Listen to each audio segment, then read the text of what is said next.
Hi, and welcome to the Christian Indie Writers Podcast, where we inform, encourage, and support Christian indie writers on their journey to publication. My name is Jamie Hirschberger. I write short fiction under the pen name J.R. Nichols.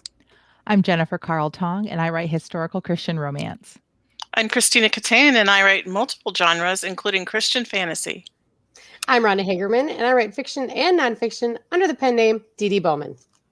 Well, thank you for those wonderful introductions, and thank you to everyone tuning in to listen live, and a big thank you to everyone listening later on iTunes or any of the other platforms where we make this audio available. YouTubers, if you like what we do, remember to like and subscribe. You can go over to our website also and subscribe to our newsletter to be sure you will never miss a single episode of the Christian Indie Writers Podcast. We have a lot of chat going on already. Really? Good morning. That's Good great. Day, Piper says. Well, good day to you. Good day, sir. Chichi says hello. And Jason's here as well. Hello, everyone. Good morning, everybody. Glad to have you guys Good in the morning. Chat. Yes, we love our chat. It's always chock full of fun and information. Usually we start each episode, well, actually every time we start each episode going around the table to check in with our hosts to see what's been going on with our What's Up. So what's up with you today, Tina? Let me think. I can't say that. I'm trying to think what I can share. My granddaughter's coming over today. Yay. For the night, spending the night, and then my son picks her up in the morning because it's his weekend, and he lives in Caseville. Which, if you live in Michigan, am I doing it the right way? Yeah. We live here, and he lives here, so 2 hours. So he can't make it on Fridays to get her because he works second shift. So I get to have her overnight, and then he comes and gets her in the morning when she's grouchy. So that works out really well. That's awesome. What's up with you today, Rhonda? What's up with me today is doing more house improvement projects. And during the week, I finished my editing project, and I'm waiting to hear a little feedback on that. Hopefully that's going to turn out well. I don't know. And my Vela project, I put that back on the front burner, and I was hoping to say this morning that I could hit publish on the first installment, but unfortunately there were a couple things I had to fix up before I did that. So by the end of today, I will have my book on Vela. Oh, Yay. that's exciting. Hi there, Maria. Maria's also joined us, and Shell in the chat. Good morning to you. I'll do my What's Up next. So I have started a job waiting tables at a restaurant here. And I just wanted to share with everybody, I came home from my first shift, and I was like, well, I'm inclined to put my feet up, like above my head up. And I wondered if my inclination to do this would facilitate a more rapid recovery of my body. So I went Googling around, and I did find a website that said not just putting your feet up, but putting your feet actually at a 90-degree angle. So you stick your butt up against the wall and you put your legs up at a 90-degree angle. According to this website, for 30 minutes actually is shown to give you increased vascular health, blah, blah, blah, blah, blah. So I gave it a whirl, and I swear I recovered very quickly from, being on my feet and all of that. I've since learned that this is a known like yoga pose, and that a lot of people recommend 3 times a day for 15 minutes. I've also since discovered that if you have a large derriere, 90 degrees is not possible against the wall. You will have to find a cushion or some other way to make sure that you have the 90-degree angle going on. But I highly recommend putting your feet at 90 degrees for 30 minutes if you need to recover from any exertion of a physical nature. So that is my What's Up. In the chat, Piper says she started working on book 4. Yay. And going to a state fair tomorrow. Okay, so Piper lives in Massachusetts, which you guys know I used to live there. And I don't know what state fair you're going to, but we used to go or went once to the Topsfield Fair, which is in northern Massachusetts. And it was beautiful. It was like, so like, if you were to like set up a Hallmark movie scene for a fall movie, that's what this fair was like. And I had such a good time doing that. And here it was like, I was like in my early 20s, and it's mostly people with their kids and their families and stuff. But we like really loved it. We had a really good time. Me and my friends did. So.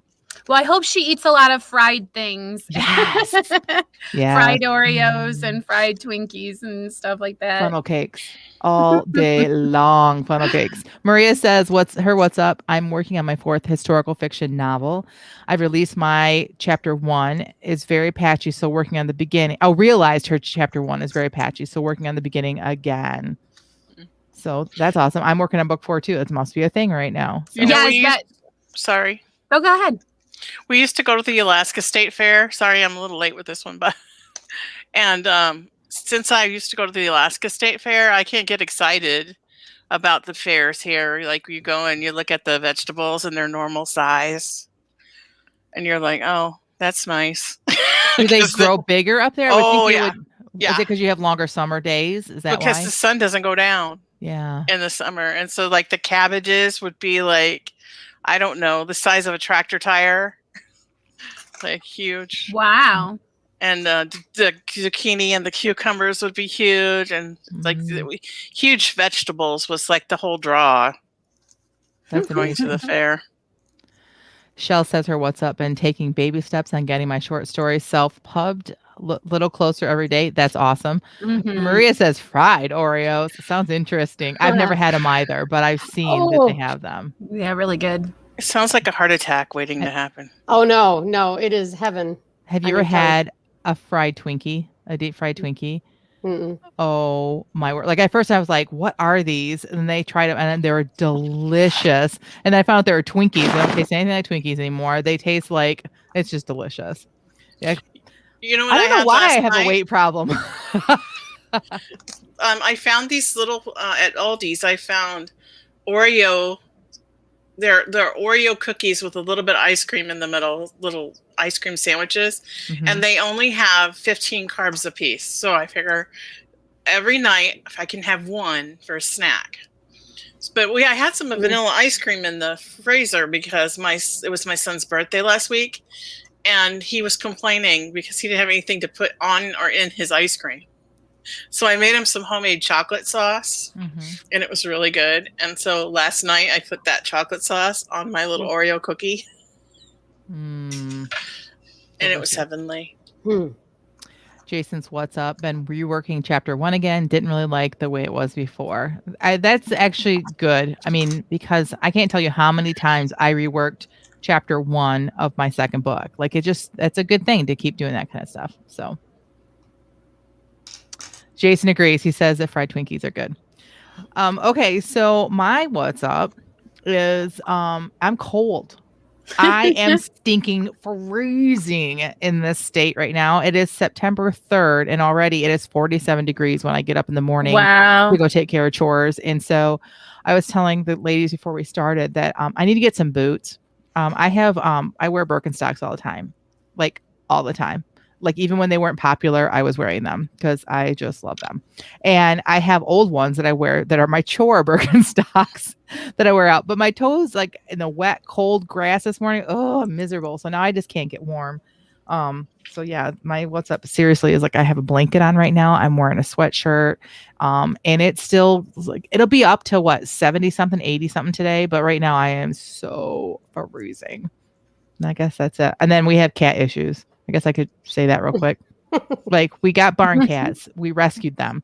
There's an organization around us that rescues cats and places them in barns. And we did everything right. Everything you're supposed to as far as the creating them and getting like speaking with them and feeding them and taking care of them. And they just keep leaving and don't come back. So I was like, I'm fed up. Are you sure they're not getting eaten? It's possible because I do There's live probably in the a lot of country. predators around where you live. It's possible, but these are like some real, like I would be worried about them eating a coyote. They were pretty rough cats. So we'll see. Everybody. You need to get yourself some extra tough boots. What are extra tough boots? Those are like the sexiest boots in Alaska. Oh, I'm going to guess they're not at all since you said it that way. That's what, if you want a good guy, you have to have a guy wearing extra tough boots. Extra tough? Yeah, that's the brand name. Right. And that is pretty much required uniform if you're going to live in Alaska. Oh, they're cute, actually. I'm looking at them right now. All right. Is that tough with 2 Fs? Yes, it is actually. All right. So Or maybe there's only one. Yeah, there's just one. So we did all of our what's ups, and are we ready to transition into today's topic? Yes. Yes. Today we are discussing blurb versus synopsis. Why are we talking about this? Because there's always confusion between the two. Like we get confusion, people reaching out to us, asking us in Facebook groups that I'm in.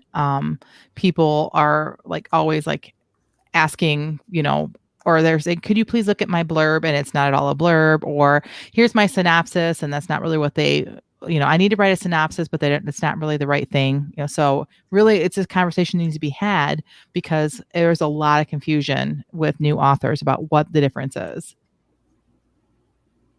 Yeah, I thought that we would be talking about this in our conversation about back matter, because back matter, it sounds like the stuff that's on the back of your book. And so that is just one example of the confusion that exists out there. Right. Because back matter, it makes sense that it would be on the back, but we talked about that last week, what back matter actually is.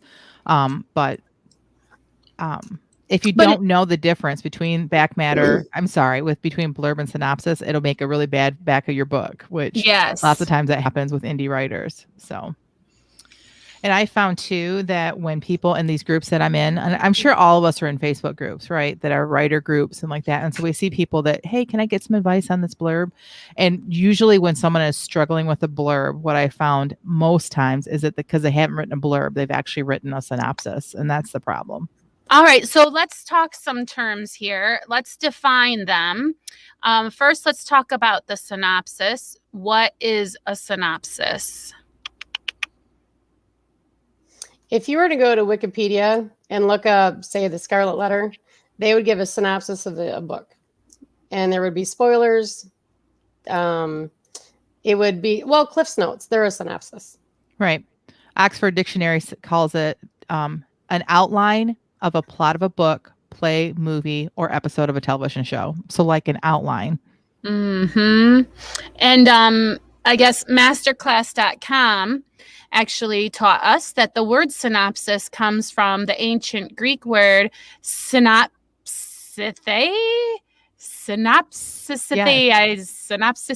I don't even know. Well, every vowel is supposed to be pronounced, so it's probably AI at the end. But great. Which means quite literally a comprehensive view. And Masterclass says it should be between 500 and 700 words. That's a synopsis. Mm-hmm. Now, what? Go ahead. I was just thinking about, when we were kids. Maybe you got me. I don't know, but I'm guessing I'm not alone in this. I liked to read far above my grade level when I was a kid. Mm-hmm. And you would go to the library and there'd be these big thick books and they have dust jackets on, and you'd open them up, and on the inside flap of the dust jacket is what I think was a synopsis, because they were very different back then than what the blurbs on the back of books are today. If it gave away all the spoilers, then it would be a synopsis. If it doesn't give away the spoilers. Yeah, I guess not then. But it was just a far more comprehensive blurb then than what we see today. They're a lot more punchy today. Mm-hmm. Agreed. Well, what would we say to define a blurb then? We want to start with Oxford's definition.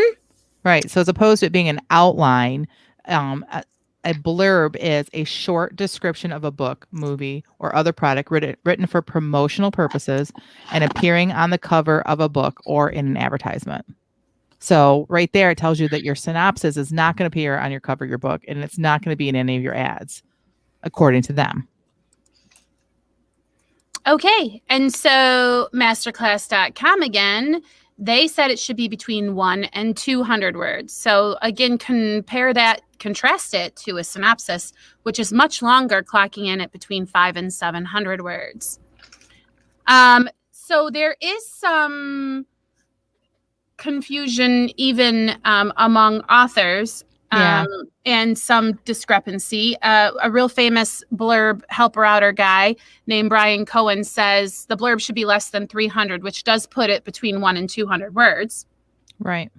Yeah, I'm in a Facebook group that there is an admin who is also an editor, and she is constantly telling people no more than 150. Like, you cannot, as if that is the, you cannot do more than 150. And mine are always more than 150. Everyone in my genre, I've looked, you guys know me, I do the research. Everybody's is more than 150, but they are all less than 300. So I think it is a good thing for us to look at our genres and figure that out. So I would say somewhere between 150 and 300 is the norm. Tina, you were going to tell about Brian Cohen's book. I've read it too. I think it's... Yeah, Brian Cohen wrote a book, and the title of the book is How to Write a Sizzling Synopsis. But what he's teaching you to do is write the blurb for the back of your book. Which is making it even more confusing, right? Yeah. Like when people do that. Because I do love that book, but I agree, the title is wrong. Yeah. But he did I don't know if it just sounded better. Yeah. How to write a sizzling synopsis. I'm sure. But anyway. Well, if Brian Cohen would like to come on our podcast... Yeah, and somebody explain should call him. to us, because maybe he thinks a synopsis is something different. I mean, we are not an authority either. I mean, I guess neither is masterclass.com. I mean, if you want to call it a synopsis or a blurb, we've got why is knowing the difference important, in fact, as our next bullet point. And I jokingly said, it's important to know the difference. You can make fun of people online who don't know the difference, which is not at all how I feel, but is what I see happens all the time. Like, people aren't usually nice about it either if someone misspeaks and calls a synopsis a blurb and a blurb a synopsis. So just know that writers out there might use the terms interchangeably. So if you're trying to advise someone, you need to find out, are they trying to sell their book? Or as far as marketing, selling their book. If they're trying to pitch their book to a traditional publishing house or for some other hybrid reason, then a synopsis is probably more what they're after. So, Rhonda, why would you say it's important to know the difference between a synopsis and a blurb? Well, for one thing, it'll help you look professional to know the difference in what the publisher is looking for.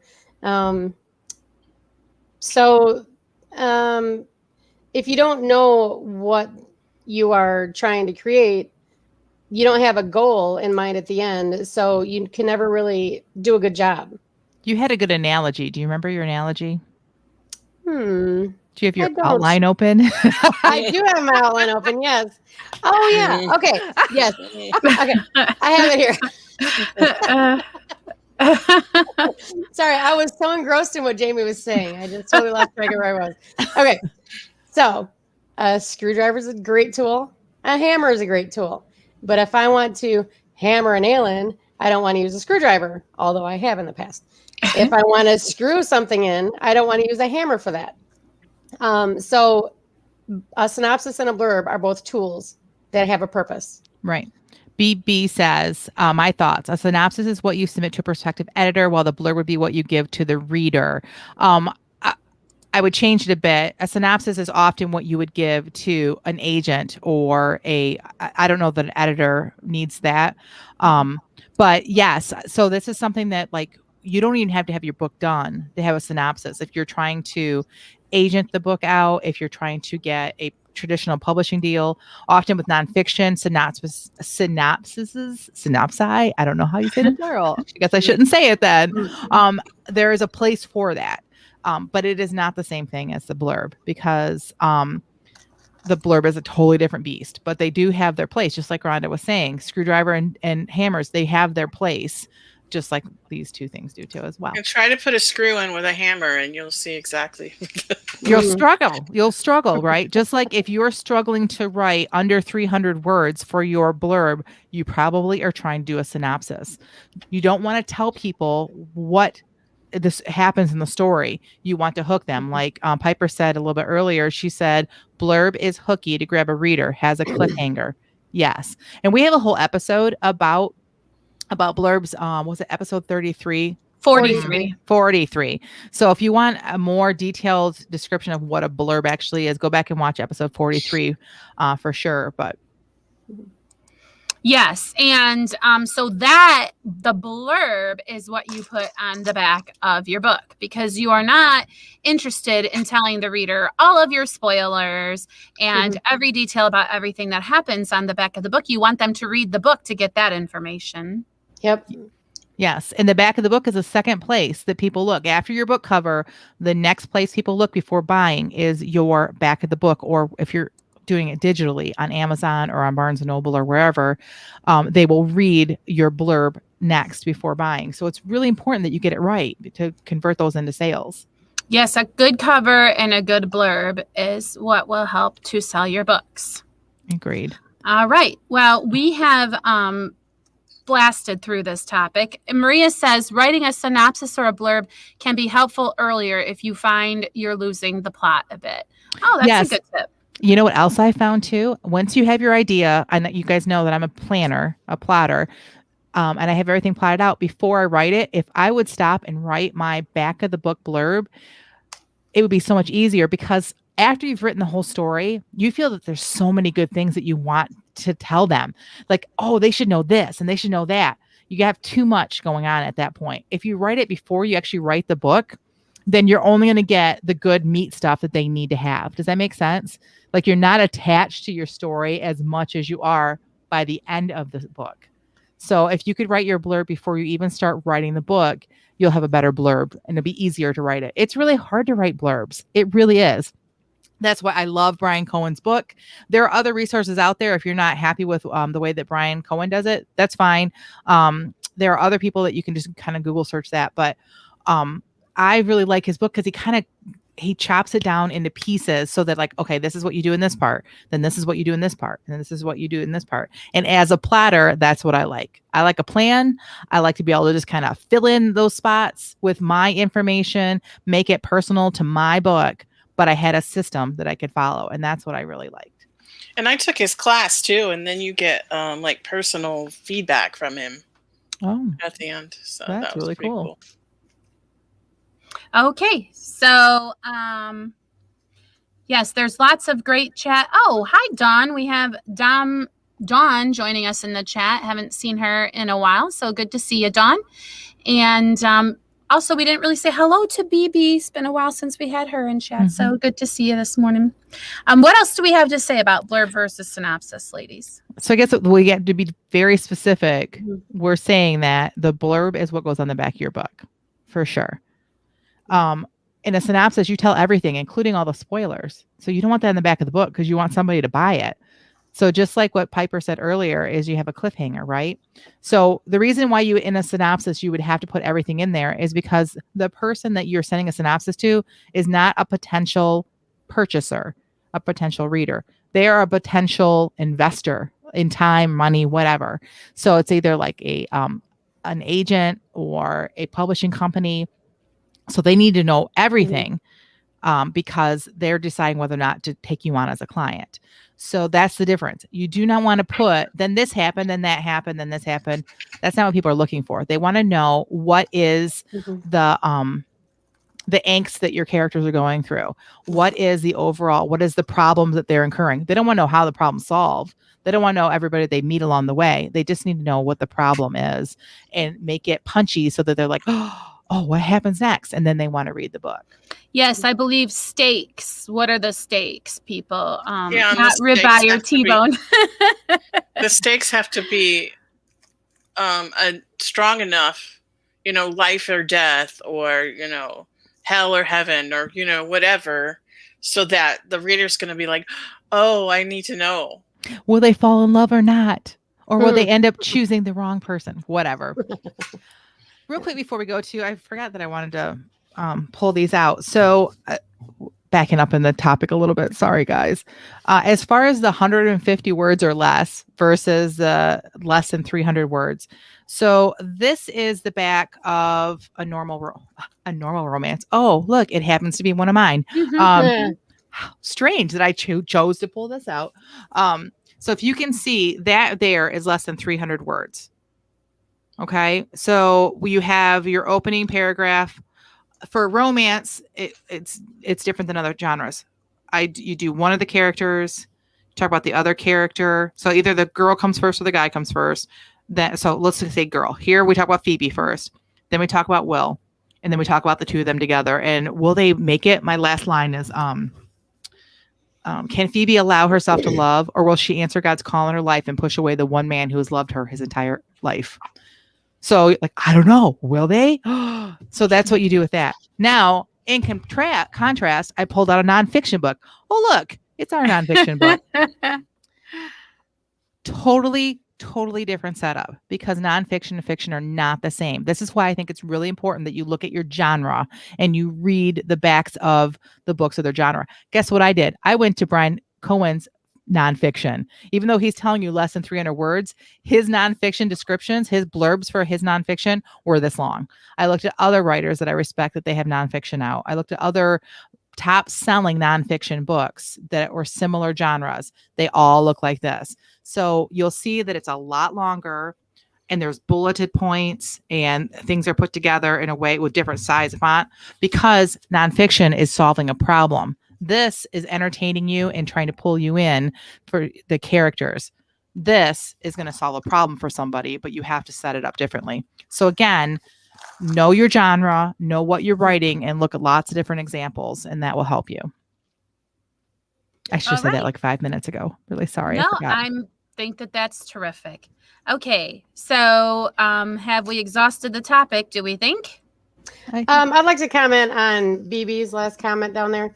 If you are having a problem, even if you're not a plot, or if you're having a problem writing your synopsis, or not your synopsis, your blurb, then that is an excellent outlining method to use, because your blurb sort of writes itself. She's talking about the snowflake method. The snowflake method. Yep. Okay. All right. So if that concludes and exhausts the topic, it is now time to move on to the feeding of the backs. The what? It is the time where we give each other feedback about stories that we wrote just before the podcast went live. That's right. These pieces have not been edited. So we read them here and we only give positive feedback, because, well, this is not really our polished stuff, right? And in a normal writing group, we would probably ask for both positive and negative feedback. So, Jennifer, I always like to pick on you to go first. We have 15 minutes and to write what today? Well, I'm so happy that you picked me first, because I do not want to go after anyone else, because this is just, I like I always do when I'm not happy. I said, oh, those are words. Like, I don't even know what this is. I don't know where it's going to go to. And I didn't feel like great about, but it's words. I did some writing today. So yay for me. That's what this is all about. And Right. So I want to encourage anybody listening to also do this exercise. I wouldn't say that mine is earth shattering either. And the point is just to keep you writing. A daily writing habit is the number one way to improve. Agreed. So go ahead, Jen. All right. So today it's our first Friday of the month. So we always do words on our first Friday of the month. And our words today were expenditure, asylum, dominant, identification, professional. And before we started sprinting, Jamie's like, what's up with these words? I agree. Like, it could not be more random. And I did not use them all. I used 3 of the 5, and I'm okay with that. So, all right, here we go. Don't try this at home, kids. I am a professional. Marnie rolled her eyes. Professional. Somehow I think that professional baker isn't listed anywhere on your resume. Hank winked. That's because I don't want the competition to know I'm coming for them. Marnie watched as Hank haphazardly threw ingredients into the bowl, freshly cracked eggs plopping into the heap of flour, sending a haze of white fog over the entire island. Where did you learn to bake? She coughed, waving her hand back and forth in front of her face. The asylum. Hank reached past Marnie for the milk, bringing his mouth close to her ear. If I'm going crazy, you're coming along for the ride, he said huskily near her cheek. Trying to ignore the shivers his closeness caused, she scoffed. I've already been there and back. He nodded. That's what I like about you. Acts all business, but underneath, total crazy lurking, just waiting to burst forth. She turned slowly toward him, locking eyes. Yeah, and if you don't back off, your broken nose will be where it bursts first. Hank threw his head back and laughed, but withdrew nonetheless. This time, Marnie tried to ignore the disappointment his exit caused. Why was she so affected by the proximity of this guy? She longed for the days when annoyance was the dominant emotion she felt at his presence. At least she could deal with that. That was consistent. That was expected. This, she didn't know what to do with this. That's it. I don't know why you would be disappointed with that. I thought it was very good. Yes. I'm a little bit in a brain fog, and I guess you were saying island, and I was trying to figure out how the flour went over an entire island. And Kitchen island. The kitchen island. Yeah. Are they making pancakes? I'm thinking Christmas cookies. I'm already totally into fall, because it's cold here. One cold day and Jennifer's holly jolly. And we got new furniture, which I guess it should have been my what's up, because I've never bought new furniture ever. I always buy used. It's part of the hunt of finding a piece I can paint or a piece of furniture that someone else bought, but then I'm not liking it. So it's in brand new condition, but I get a good deal. That's just part of who I am. I'm also very frugal. But we bought new furniture, and so now I'm ready to just decorate everything, put all the fall stuff out, and so I'm moving ahead already. I guess in my mind that it's time for Christmas cookies. I don't know. Well, I like that kind of a scene because you can learn a lot about somebody by cooking with them, and obviously you can learn a lot about how you feel about somebody by cooking with them. Yep. Usually it's annoyed on my part, but okay. Piper says his baking sounds like my daughter has been in the kitchen. I know. I don't think I would be attracted to a guy that would cook like this, but I guess if he's cute enough. I'll know. One time my daughter was making brownies at her grandma's house, and she was talking at the same time, and anyone who knows my daughter wouldn't be shocked by that. And she lifted the beaters up without turning them off, and brownie batter just went everywhere. And my mom is like, that's not the person whose kitchen you want to do that in. That's all I'm saying. No. Aw. Poor girl. Gigi says she really loved that with the flower in the air and him speaking close to her ear. Wow. And then you learn not to mess with Marnie. Yeah. I think Marnie's all show, but if somebody has a name like Marnie, then you don't want to mess with her. Right. All right. I'm going to read mine next because I don't think that it's, well, maybe I'm not because I can't find it. So how about you go next, Bambina, while I pull mine up here? Okay. I think I managed to use all the words. Yay! Which were that literally random. We got them from the random word generator. Sure we did, Tina. Yeah, although we like to blame Tina always. Yeah, they like to blame me, but I just hit generate and they generates the words. Uh-huh. Okay. Rachel sat at her father's old writing desk. It was mahogany and had 1,000 little drawers in that piece that sat on top. She knew that piece had a name, but she could never remember what it was. And whenever she sat at the desk, it would nag at her, distracting her from the task at hand.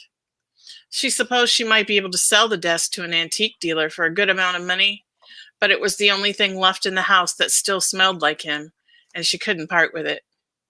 That thing that sat on top, whatever it was called, still held little treasures in its many drawers. She would open one and some little bit or bob that was her father's would be there waiting for her imagination to sit him in her seat, reach into that drawer, take out the item. That's where fantasies normally got far more vague. She was distracted now from the task at hand. Perhaps she should Google one more time for the identification of that piece of furniture before it sent her to the asylum. Instead, she blinked her eyes 5 times and tried to refocus on the expenditure sheet before her. She really should hire a professional tax person to do this for her. She didn't get it at all. But there just wasn't the money for it. Even she could look at the books and see that. She pushed the papers away from her and hung her head, holding it in her hands as if it were a heavy stone. She was going to have to sell the horses. There was no other option. But how could she? Her father loved those animals. He devoted his life to their care, teaching his children and grandchildren to do the same. She owed it to him to keep them. When her marriage had fallen apart, he'd welcomed her home with open arms. He gave her a job, training the many horses people brought to them, and paid her well for it. How could she sell his precious Stanley, or dominant Otis, or even temperamental old Belle? Tears slid down Rachel's face. The padding of little feet sounded in the hallway, following by the creaking of the old oak door. Mommy, I had a bad dream. Rachel rose and lifted Susie into her arms, her head resting trustingly on Rachel's shoulder as she carried her back to bed. As she pulled the door to Susie's room almost shut, Rachel vowed to find a way to keep her father's legacy intact. Yeah. Yay. Great use of the words. That's my first giving you positive critique. Like, I loved how you use them in ways that weren't expected, and just really well done. I love that. Yeah. And even the horses' names kind of gave me a sense of where they were. Mm-hmm. And go ahead, Jamie. It was just a really full plot in just a few words, is what I was going to say. Yes. Yep. And the smell. So that is such a, I think, sometimes underused sense in writing. And it's such an important sense when it comes to like emotions in our world, really. Like, I know that I had a friend who lost her father, about, I don't know, maybe 20 years ago. We were adults, but she was at my house with me, helped me do something. And my dad came in from work. He was still working at the time. And he came in, said hi to me, put his lunchbox down, and walked in the room. And I look over and she's crying. And I'm like, what's the matter? And she's like, it was just everything. Him coming in, you saying hi, Dad. She's like, and I didn't look up but she's like, the smell of my dad worked in the shop, and so did her dad at the factory. Like, the smell, she's like, everything. I was like, all of a sudden, she's like, I was taken back. And like, so your story reminded me of that. Like, we don't think about using smell as often, I think, as we should in writing. So well done. Yes. And especially with old furniture, it has this rubbed oil smell that is really specific. Piper says, oh my goodness. Jeannie says, Tina, you tugged on the heartstrings. Beautiful stringing of words into a full story. Thanks, and Piper says it was a sick feeling. She could really relate to her anguish. And Jason said, really good plot. You showed me how much smells affect the way a scene unravels. Excellent. Thanks, guys. Good. Very, very good. You're back as well, Fed Bambina? Yep. Good, because I found mine. And here we go. I think I did one word. I got hung up on asylum and took it away. Oh boy, this is going to be fun. Yeah. Right. All right. I used to think it would be great to be put into an asylum. It was the pressure of performing that did it to me. I was a high achiever in school, you see, and had a bright future ahead of me. It was a tremendous burden to bear, all that genius. A girl who was prone to daydreaming and flights of fancy had no desire to put her nose to the grindstone and achieve a single thing. How I remember those years of anxiety and stress as I tried to imagine where or how to apply all my intelligence and potential. It never came together for me somehow professionally. I did find some successes, but they were short-lived. I finally found an equilibrium. I found a job to pay my bills and enough vices to occupy me when I was not at work. The vices filled the hole that was reserved for the spouse I knew would someday come. I laid aside those vices just in time for him to arrive, my Prince Charming to take me away to a castle on a cloud. There is where my 3 sweet babies were born, nurtured from my own breast for their first sweet and precious months of life.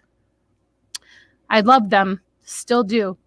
They are my flesh and my blood and my heart and my soul. They are the promise I was given, the fulfillment of all my potential. They are what makes my life worth living. Their triumphs and failures are mine to experience as I walk alongside them through this life.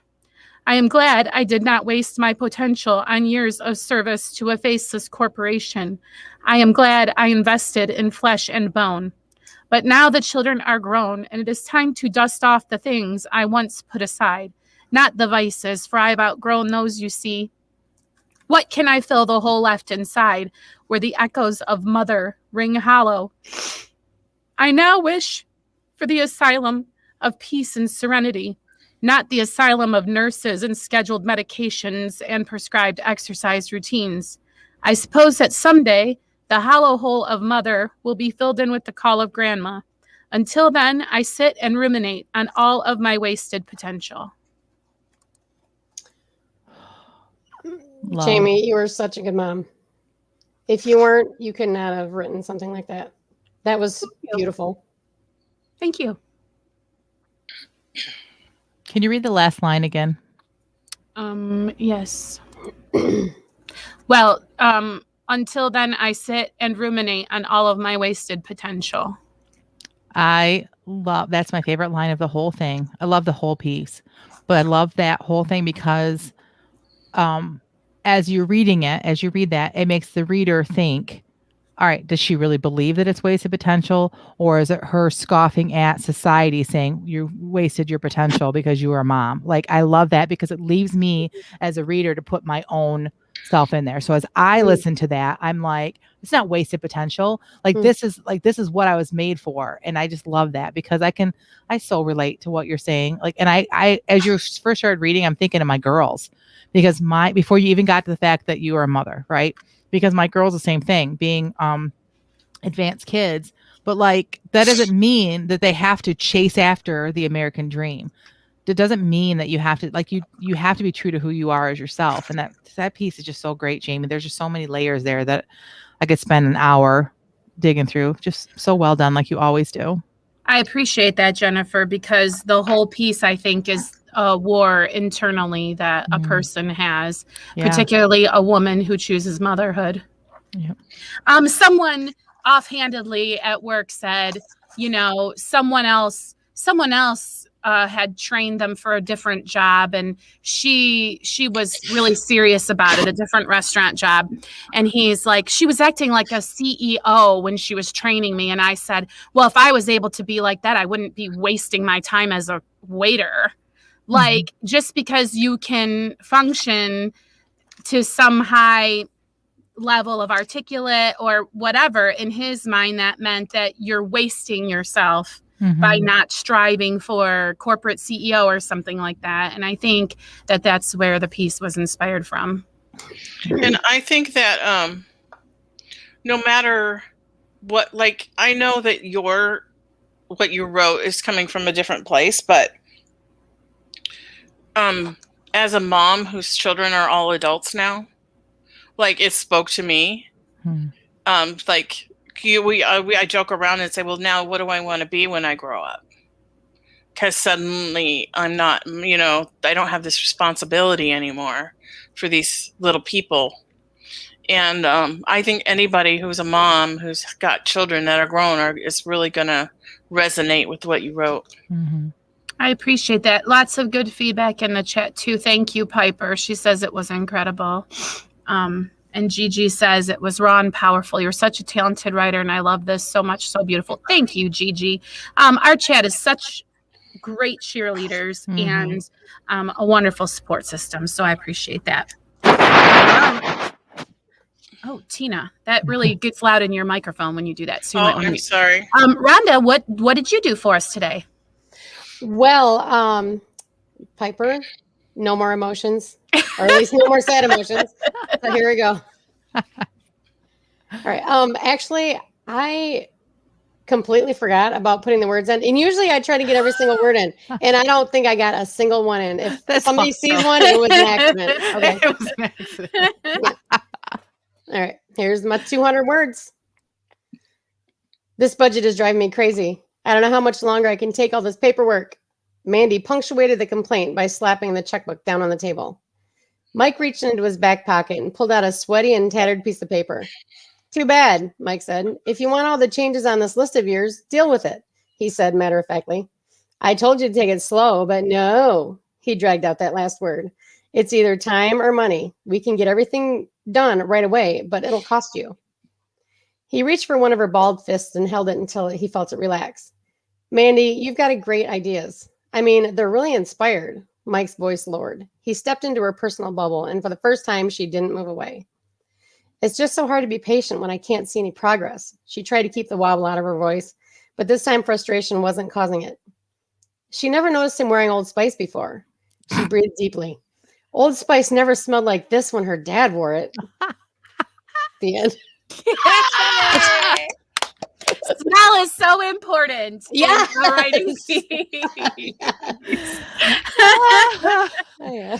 Wow, getting a little romantical, Rhonda. Yeah, it wasn't meant to be, but hey, that Old Spice, Great line. Though tried to keep her voice from wobbling, but this time it wasn't from, that was great. Because then I'm like, that's when you got me. Like I was listening and also I'm like, ooh, romance. I was thinking of you the whole time, Jennifer. Yay. Awesome. I couldn't help but think about when I worked in the doctor's office as a medical assistant, and the old guys would come in with their Old Spice and their BO. Like I think they put it on to cover it up. Yeah. Like old guys in junior high, like Axe is like the junior high of Old Spice for like same thing though. Remember Polo? Anybody our age remembers Polo? Mm-hmm. Oh my word. One time someone brought their dad's jug in to school and it fell out of their locker. School smelled like Polo for weeks. I still like the smell of Polo. I do, but not that much. Yeah. It's funny to me that you chose Old Spice because that's where I started laughing because like to me there's like nothing romantic about Old Spice because my grandpa used to wear it. So then as soon as you said it didn't smell like this, then I was like that was good. Like that's like you had me the whole time. Like first of all you had me like wait a minute Old Spice. Oh yeah, okay, same thing here. Like that's awesome. And colognes and perfumes do take on a different fragrance based on your body chemistry. That's true. Yeah, Piper said that was great, Rhonda. My dad is to wear Old Spice. Aww. And Gigi said, Rhonda, I love the voice. You write such interesting characters. Really enjoyed this. Yeah, you do write good characters. And I love the dynamic there where she's like, oh, it's ridiculous that it's costing so much. And he's like, well, too bad. You want it done fast. Like, I mean, they're kind of bickering, but there's tension there. It's really, really good, Rhonda, for just 200 words, I have to say. Oh, thank you. I appreciate that. Yeah, really good. A lot was communicated there. Agreed. Okay, so we're zipping right through the feeding of the Becks. Jen, why don't you hold our book up one more time? Our book that the Christian Indie Writers Podcast wrote is 30 Days of Writing Sprint Prompts. If you want to write every day for 30 days and develop a good writing habit, you should invest in our book. It's only $10. We don't make any money. All of the money goes back into actually putting on the podcast. And after 30 days, you should have a good writing habit that will help your writing get better. And you can share it all over on your social media and your blogs. It'll give you a reason to keep up with your Instagram or whatever, right? Vanna White's in big trouble. I was going to say, I'm going to be really sad when you get that Price is Right job, Jennifer. I think I missed my culling. So much potential. I miss potential. Speaking of which, Rhonda, what is that piece called that goes on top of a desk? I literally cannot remember what it's called. A hutch? Yeah, usually a hutch. Yep. Okay. Yep. I meant to comment on that because the whole time you're reading it, like as a reader, I'm like, hutch. Like I'm, which is good because like to me, the character was a real person that I was like, listen, not gonna knock on the book. Hutch. Yeah, that was me. Right. Couldn't remember what it was called. That's awesome. Or you could just give a password style clue. Starsky. Oh. Got to be a certain age to know that one. That's true. All right. So now, just like at the beginning, we ask our hosts, what's up? At the end of our podcast, we ask our hosts, what's next? What is next in their personal or professional lives? Tina, what's next for you this week? Well, same old, I guess. I don't know what's next. That's kind of where I am right now. I'm trying to make my work schedule work, and I'm struggling a little bit with that. And until I get that fixed, then the rest of it can't fall into place, and it's frustrating. But that's what it is. It is what it is. I hate when people say that. But that's where I am. And Jennifer, you're experiencing something a little similar, right? Yeah, similar. Yeah. So like I'm still kind of in vacation mode because we don't start homeschooling until next week. And the homeschooling is going to greatly affect my writing this year. And I'm trying to really figure that all out. And I spent a lot of time this week when I normally would have been probably really deep writing. I spent a lot of time organizing, purchasing curriculum, getting my act together so that I can start like really solid with my girls come Tuesday, which is when we're starting our homeschooling. And so I won't really know what my future writing schedule looks like until I can figure that out. I've also been dealing with some medical things. As you guys all know, I have like headache issues and like that. And I've been going to a therapist, a massage therapist, and that's been helping. So I got to fit that into my schedule as well and work around that. So for the coming week, I will be happy if I get any editing done while I'm trying to transition back into the school year.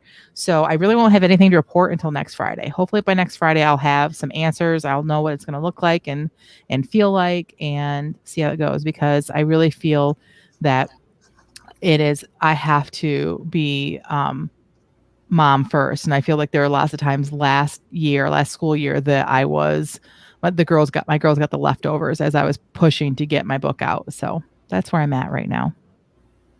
Piper says her what's next is to maybe try writing a blurb for her book 4. That's a really good challenge for anybody out there who's not quite sure what to do next. And she wants to see if that'll help direct her plot. Good plan, Piper.